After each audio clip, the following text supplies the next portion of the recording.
Hey everybody, happy Thursday. It is Practice Friday. Whoop, whoop. All right.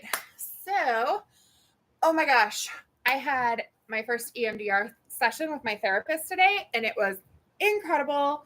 So, my name is Dory. This is Cauldron of Crafty Creations on YouTube. If you're on Facebook, come join the fun on YouTube.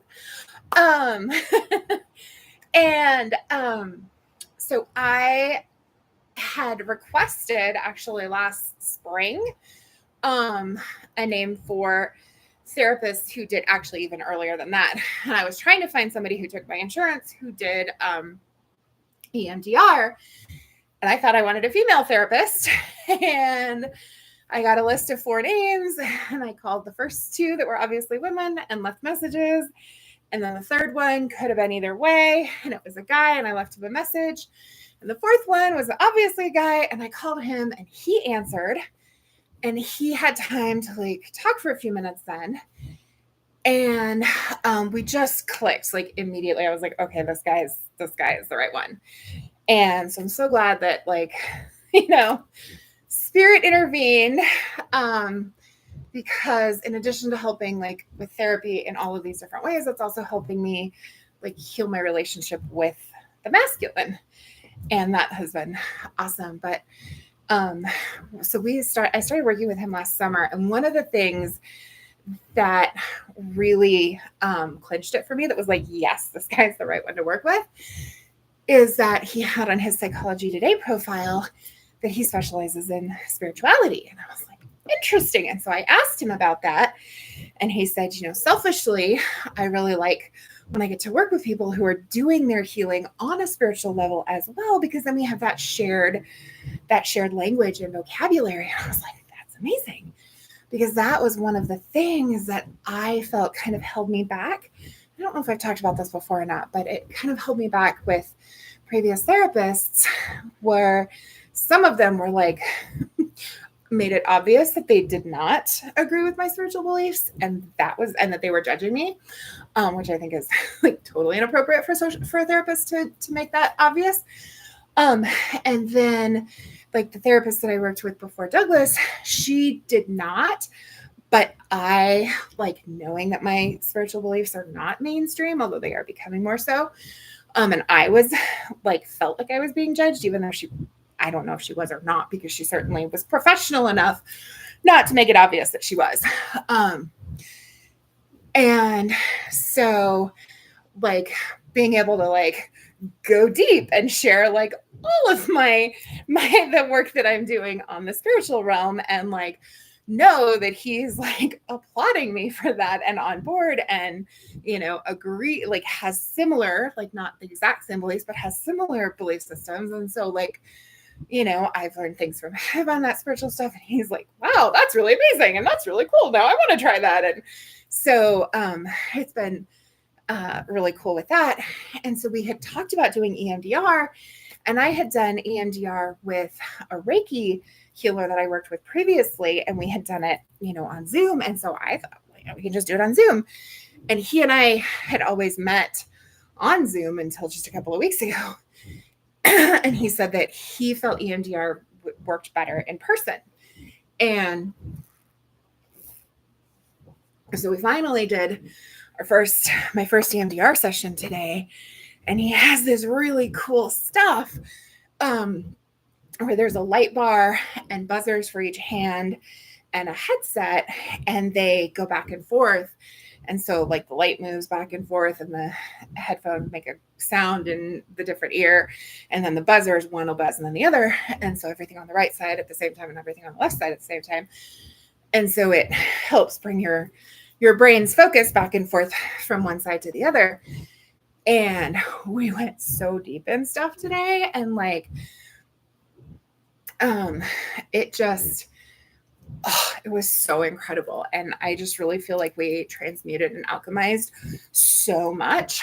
And, in 1 hour session, which not even the whole hour was EMDR. So 45 minutes of EMDR, we just crushed through all of this stuff that has been literally dragging me down and causing self-sabotage in multiple areas of my life. Oh goodness. Where's that?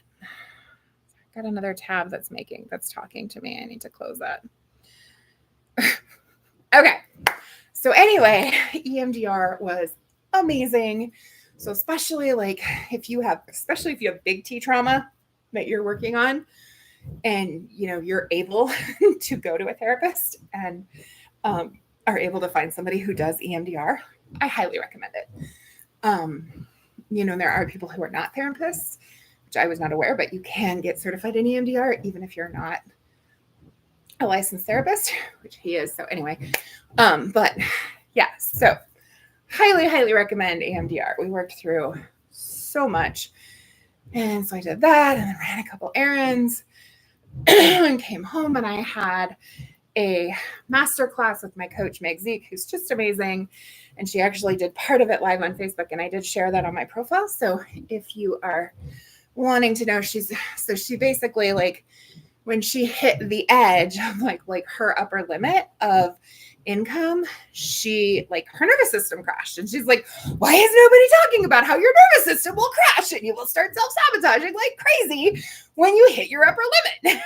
And so she's going deep into sharing all of what she went through when she hit that and had her first 20K month, and how she got to the 20K, and then also what happened to her nervous system and her brain when she hit that 20K month, and then how she came up with ways that she came up with to calm her nervous system so that it would be willing and to go above that, go to that again and above that. Yes, it's amazing, Jessica. She's the stuff that I've gotten from Meg, she's just totally next level at everything, and she totally over delivers with everything. Hey, how you doing? And so I can tag you and share stuff too, but she did went live on Facebook for part of what she was teaching. She's like, I want the whole world to know some of this, and just so many golden nuggets in the training today. And this was the first of 3 sessions for this, and so that was really great. And then I had a couple tutoring sessions, and I am making another batch of the musalwa that I made 2 days ago. It was so good. Which I know yesterday morning, or maybe it was yesterday. Did I make it yesterday? Yes, it was just yesterday. I feel like I've gone through multiple days in one day. It was just yesterday that I made that. I made it early yesterday, and then I ate it over the course of the day. And so lost my train of thought because I was reading Jessica's comment. That's awesome. Yeah, Meg is great. Her human design stuff is next level. And so the musalwa, which was so this is not actually a soup. It is red lentils and rice, and it is a Palestinian dish. And so I had one of the food bloggers that I follow had made it, as a way to kind of show solidarity with Palestine and help carrying on their culture. And so I was like, yeah, I stand up for that. And so it's red lentils and rice with turmeric, onions, cumin, and bay leaves. And when I had the first, my first bowl of it yesterday, I was like, it's missing something, which I didn't make the pickled onions that he made with his, but also it was better cold and with more salt added to it. So because I'm totally obsessed with cumin, I'm going to put more cumin in it. So I'm making a bigger batch today. Yeah, this stuff's amazing. And I've got it saved in my, it's a Facebook video that I got the recipe off of, so I can send it to if you want, Jessica. It's super, super yummy. And of course, turmeric, like I knew turmeric was really good for inflammation. I didn't realize that it's really good for a whole bunch of other things too. I actually saw a post that was a completely different person yesterday that talked about all of these different benefits. Like it's really helpful for your digestive system, and it's really good for your skin. And I knew it was good for pain and inflammation. There were more. There were other things that it's good for that I don't remember. Well, so this is meant to be a hot dish. And I don't know. I have this thing where I like food cold. I like food like leftovers. A lot of times I'll eat them right out of the fridge. Like there's this cream of broccoli soup that I make with cashew cream, and I like it better cold. And so I will literally like put it in mason jars and I like drink it like a green smoothie, even though it's a savory soup. My mom thought I was the weirdest person in the world because I like food weird like that, or food cold like that. But flavors are more intense when they're cold, and I like more intense flavor. So I don't know, maybe that's why. But like the potato soup that I made a couple of weeks ago, I liked it just as much cold as I liked it hot. So but yeah, so I've got more onions going on the stove now to make a bigger batch of musawa. I did hold myself back because I have this habit of making huge batches of things. And I was like, okay, it's the first time you're making it. We're going to make a small batch instead of making a giant batch. So now I'm making a bigger batch. So it smells really good because I've got onions cooking. Yeah, I love, like, my mom used to say that she loved coming to my house because it smells like an Indian restaurant, because I love curry. So, like, I was very, very regularly making this curry. Well, I started it as curry fried rice, and then I switched it and was making it with quinoa instead of rice. And so I was making my curry fried quinoa, and so like my house just always smelled like curry powder. I literally bought like this giant thing of curry powder because I was going to the store for curry powder like every couple of days. I got to go buy more curry powder. So I just went on Amazon and bought like a giant, like 5-pound thing of curry powder. And then I broke my elbow and had the gallbladder surgery and didn't eat curry for quite a while. So I still have tons of curry powder. But it's yeah, so I've got cumin and turmeric.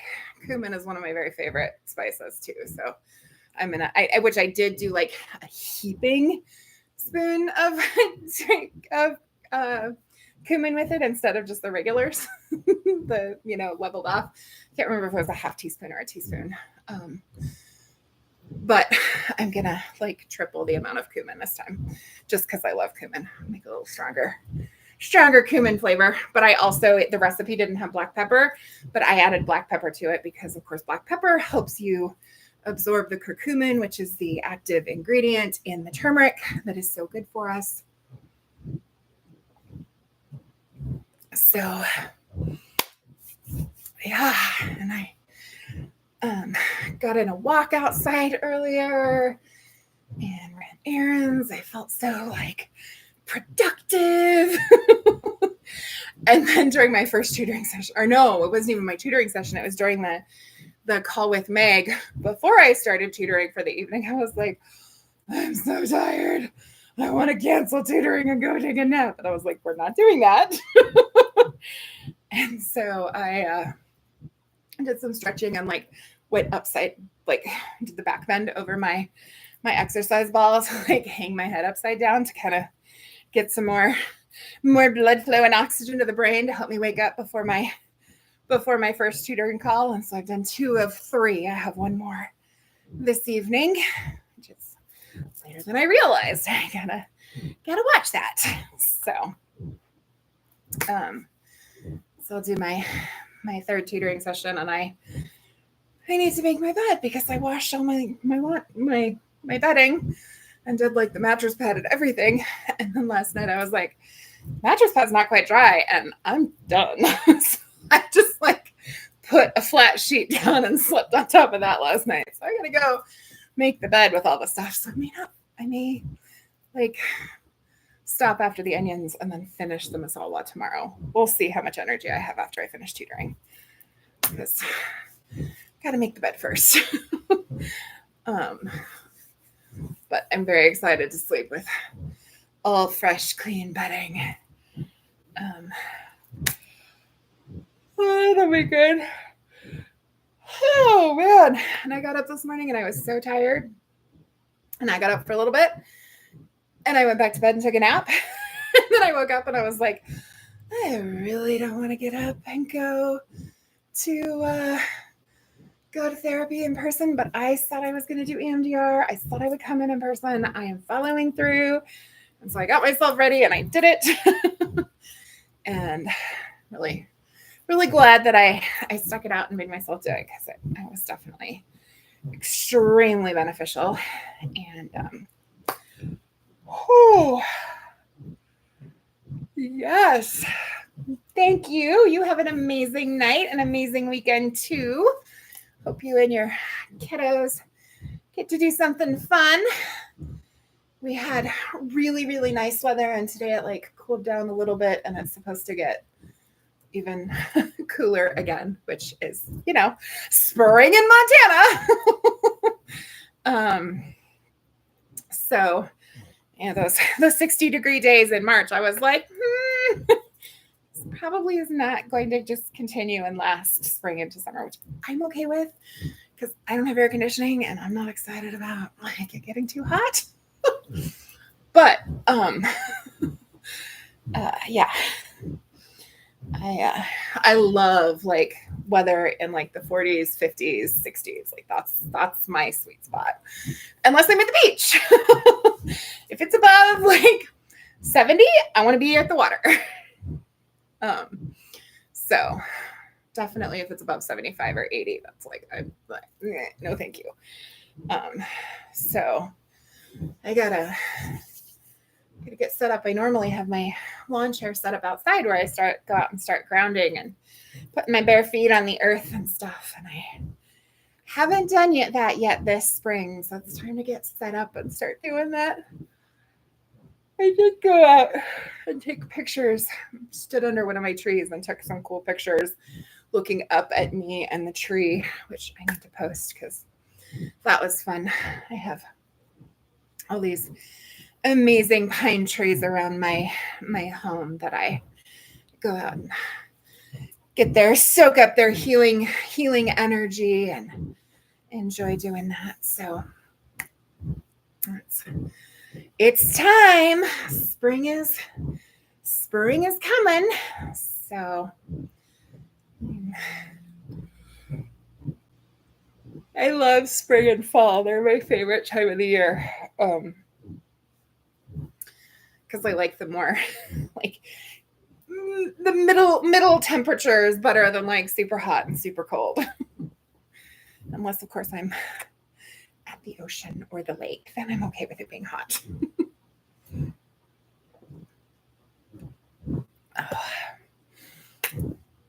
So I better get going. I gotta go stir my onions and turn them down so I can leave them to simmer while I do my third tutoring session of the evening. And so thanks so much for watching.